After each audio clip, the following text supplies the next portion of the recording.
Hey hello welcome and வணக்கம். இன்றைக்கி நாம் பனம்பழத்தை வச்சு பணியாரம் எப்படி பண்ணலாம் அப்படிங்கிறத பற்றி தான் பார்க்க போகிறோம். இது ஒரு பாரம்பரிய பலகாரனே சொல்லலாம். நீங்கள் பதநீர், நொங்கு, பனங்கிழங்கு இதெல்லாம் சாப்பிட்ருக்கலாம். ஆனால் அந்த பனம்பழத்தை நிறைய பேர் சாப்பிட்ருக்க மாட்டீங்க. இதுலேயுமே நிறைய நன்மைகள் இருக்குது. ஆனால் பனம்பழத்தை சாப்பிட்டோம் அப்படின்னா இளிச்ச வாயினா இருந்து தான் ஆகணும்.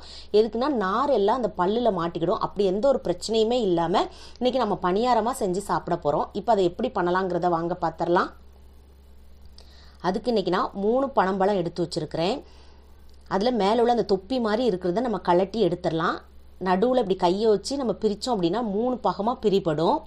இது கொஞ்சம் காய் மாதிரி இருக்குது. நான் ஏற்கனவே 2 பழம் பிரித்து வச்சுருக்கேன் பாருங்கள். இது கொஞ்சம் காய் தான். இதில் அந்தளவுக்கு ஜூஸ் வராது. நம்மளுக்கு அந்த பழத்தில் நல்ல ஜூஸ் வரும்.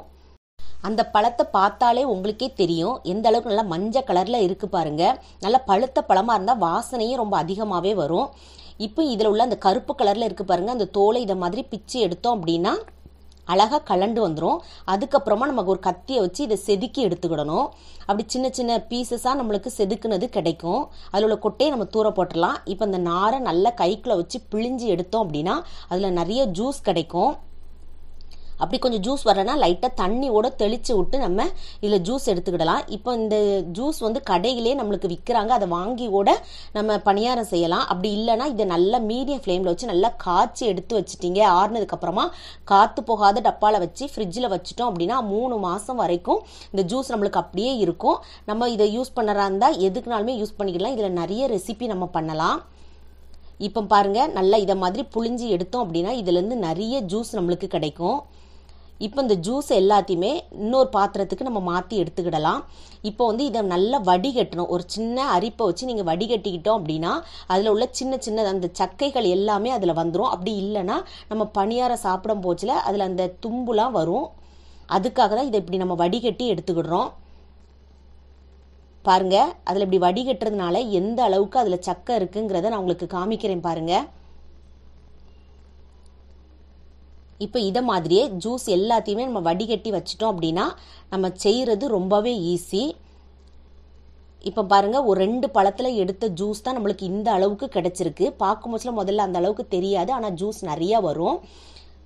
அந்த ஜூஸுடைய மனமே வேற லெவலில் இருக்கும். அப்போ பணியாரம் எந்த அளவுக்கு மனமாக சுவையாக இருக்குங்கிறத பார்த்துக்கோங்க.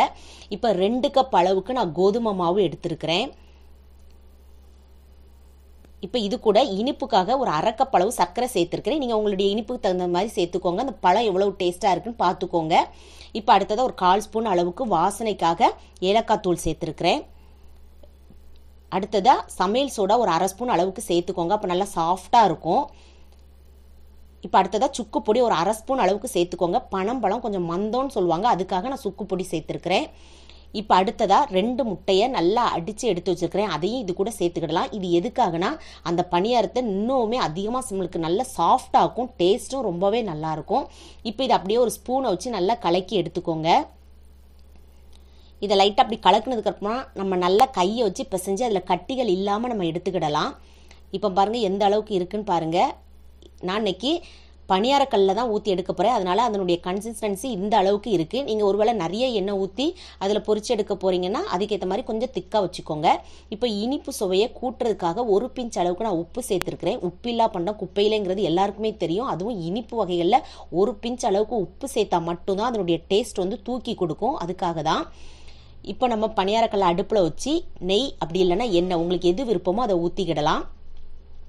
இப்போ அடுத்ததான் நல்லா சூடேறின உடனே நம்ம ஒவ்வொரு கரண்டி அதில் மாவு எடுத்து ஊற்றிக்கிடலாம். இது கொஞ்சம் வேகிறதுக்கு லேட் ஆகும். அதனால் தீயை கொஞ்சம் மீடியம் ஃப்ளேமில் வச்சு நம்ம இதை வேக வச்சு எடுத்துக்கிடலாம். ஒரு பக்கம் வேகவும் இப்போ அடுத்த பக்கம் திருப்பி போட்டிருக்கிறோம். சில பேருக்கு நல்லா கருகலாக இருந்தால் பிடிக்கும். அப்படிங்கிற பட்சத்தில் நீங்கள் ஒரு 3-4 முறை நல்லா இதை திருப்பி போட்டு நம்ம வேக வச்சு எடுத்துக்கிடலாம். ஆனால் பனம்பழ பணியாரத்தை பொறுத்த வரைக்கும் அதை நல்லா வேக வச்சு கொஞ்சம் கருகலாக எடுத்தால் டேஸ்ட் ரொம்பவே நல்லாயிருக்கும். அதே மாதிரி இதை சுட சுட நீங்கள் சாப்பிட்றாதீங்க. சூடாக சாப்பிட்டீங்க அப்படின்னா லைட்டாக கடுத்தது மாதிரி இருந்தது மாதிரி இருக்கும். டேஸ்ட்டும் அந்த அளவுக்கு நம்மளுக்கு தெரியாது. அமர உட்காந்து நல்லா ஆறுனதுக்கப்புறமா குடும்பமாக உட்காந்து சாப்பிடுங்க. அது மட்டும் இல்லை, நம்ம அடுத்த நாளைக்கு வச்சு சாப்பிட்டோம் அப்படின்னா அதனுடைய டேஸ்ட் இருக்குது பாருங்கள், அந்த அளவுக்கு இருக்கும்.